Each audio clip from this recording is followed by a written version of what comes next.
আমাদের প্রিয় মাতৃভূমি বাংলাদেশ খুব সেন্সিটিভ অ্যান্ড ক্রুশাল একটা টাইম পার করছে।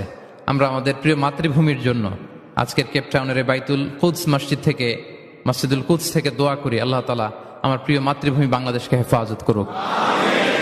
যেটাতে আমার দেশের কল্যাণ, যেটাতে আমার দশের কল্যাণ, আল্লাহ তাআলা সেই ফায়সালা করুক।